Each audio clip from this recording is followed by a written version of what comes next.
Hello everyone, it's Old Guardian here. Another Turtles-themed Summon Pool event has just started, the Strategic Summon Pool with April O'Neil as the headline champion, and in this video I'm going to tell you everything you need to know about this Summon Pool and about what kind of champions you can expect from this one. But first, thank you Raid Shadow Legends for sponsoring this video and for giving me this wonderful promo link with some guaranteed champions. So down below in the description or there in the QR code, you can create a new account with Deacon Armstrong after the tutorial, then Uugo at 15, Tagoar at 20, Mausoleum Mage at 30, the best possible start to raid. But if we talk about champions that are not so guaranteed, then champions in this summon pool. Every prism shard that you pull is guaranteed to give you a champion, but what the champion is going to vary a little bit. We have April as the headline champion, 2% chance. Then there's 8 legendaries as usual, each with a 0.5% chance. This time the pool is Esme, Eostrid, Opardin, Ancora, Morrigan, Lady Kimi, Kerin and Lissandra. So quite heavily focused on previous fusion champions, well, from several years, so unless you've been playing Raid for a very long time, you might not have all of these. And then there's that Lissandra, the only non-fusion, non-guaranteed champion from the pool, and yeah, we're going to talk about Lissandra a little bit more. As for the epics in this pool, there is a Geomancer. Alarm, there is a Geomancer in this pool with 7.83% chance to get it. Then there's Aux, Shadowbones, Mordecai, Achak, Kellan, Ultimate Gaelic, Allure, Siege Hulk, Lawn, Deacon and Kinagashi in this one. And how do you get these Summon Pool champions? There's typically 1 or 2 events where you can get Prism Crystals for either 1 or 2 pulls, depends a little bit on how Plarium feels like. And the other option is the Real Money Store. So in the shop you can buy Small Crystals pack is half a pull, that's 20 crystals, you need 40 to make a pull. Then there's Medium Crystal pack, that's 24 euros for 2 pulls, and then there's the Large Crystal pack, 210 crystals for 60. So either the shop or then limited quantities available from 1 or 2 events. But how good is the pool?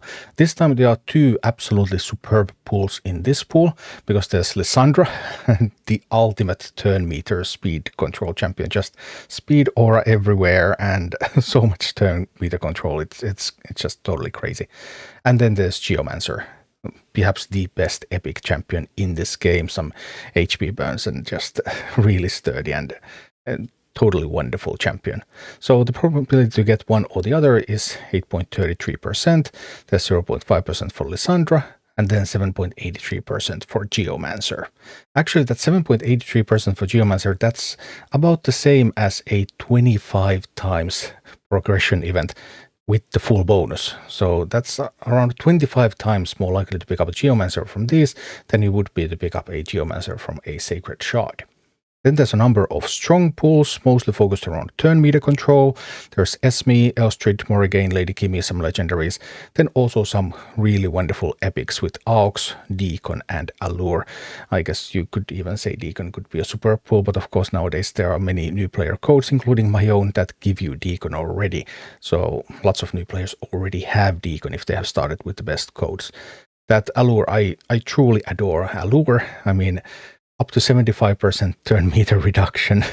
That's Allure has been the thing that just stops everything from taking a turn. I use Allure a lot on one of my accounts, and every time boss is vulnerable to turn meter control and can be isolated, because Allure hits 3 random targets, 25% turn meter reduction each hit, then Allure just stops them from ever taking a turn, and it's game over every time. Then there are some OK pulls, and I mean, saying it's an OK pull is maybe a little bit even generous for April. But yeah, this time headline champion is merely OK. So you're not going into this pool for the headline champion unless you want it for the exclusivity, because April obviously will not be available after the Turtles event is over. But she just isn't doing a whole lot right now. Then there's Kerin the Harvester, there's the White Queen Ancora, then there's some interesting HP burn freeze style things. Achak, I mean HP burn and freeze, just a tremendous champion, for example, for Spider. Then HP burn effects also from Ultimate Gaelic, HP burn from Mordecai. Then there's Siege Hulk, which is a pretty sweet one as well. And then Kellan, I was a little bit uncertain about Kellan. I have Kellan and I'm not getting that much out of it, but I mean, it does bring some turn meter reduction, does bring some potent AoE as well, so Kellan does have its upsides too. But a bunch of HP burn stuff going on in this one. And finally, there are also a couple of weak pulls, this time one of the legendaries as well, because Opardin just isn't up to par compared to other legendaries there. Then Shadowbones, Lawn the Cutter, and Kinagashi, probably the worst thing that I have seen on a summon pool in a while. So yeah, 24% of the time you will just whiff when you pull from this pool. As for the crystals, we know that there is at least one event coming for the crystals that's going to start tomorrow. We don't know yet if there's going to be 2 events or just one this time. The only confirmed one for this summon pool so far, it's a Gear Ascension tournament. And Gear Ascension tournament is a little bit tough for these summon pools, because Gear Ascension tournaments are typically quite expensive and quite difficult to do. Because Gear Ascension tournaments you really want to be able to do as high level as possible, because stage 25 is actually the best use of your energy for a Gear Ascension tournament. You can get by doing like stage 16. Stage 16 is only beaten by stages 23 and on. So 23, 24, 25 are the only ones that are better than stage 16 when you look at points per energy. But still, this is going to be a pretty rough one. We don't know the points thresholds yet, so we don't know exactly how much it's going to cost. These are from some previous events where the points threshold looked like that. But my calculations on those and the energy that you needed to reach those thresholds. So of course we'll get to see tomorrow what the threshold is going to be, how much energy you actually need to spend. But unless you can do some really high stages in Sand Devil or Phantom Shogun, then this is going to be very challenging. So overall, summon pool events, I like summon pool events a lot. The rewards are typically really good.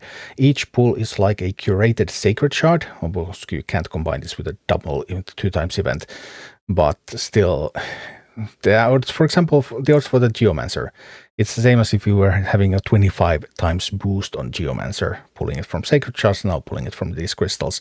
So yeah, you can get some pretty sweet stuff from this one. €12 price per pool, it's lower than sacred shards for the most time, and this pool is heavily focused on turn meter control, speed, and HP burn. So if those are the kinds of things that you need champions for, then that adds interest in this specific pool. It is a bit of an odd pool though, because the headline champion is one of the weaker performing champions this time. But it is exclusive, so you will never be able to get it again after the Turtles event ends, so maybe there's something. Overall, I would rather have the Turtles characters themselves, because they have great synergy with each other, than I would have April. But, of course, there's some really high-value epics in this one, like in summon pools typically. And if these types of effects are something that you're looking for, then it doesn't really matter so much which one you exactly are going to get. You have a pretty good chance to pick up something with HP burn, for example, from this one. Thank you for watching. Click like and subscribe if you enjoyed this, and a special thanks to all of my Patreon supporters, YouTube members and Twitch subscribers who make all of these videos possible.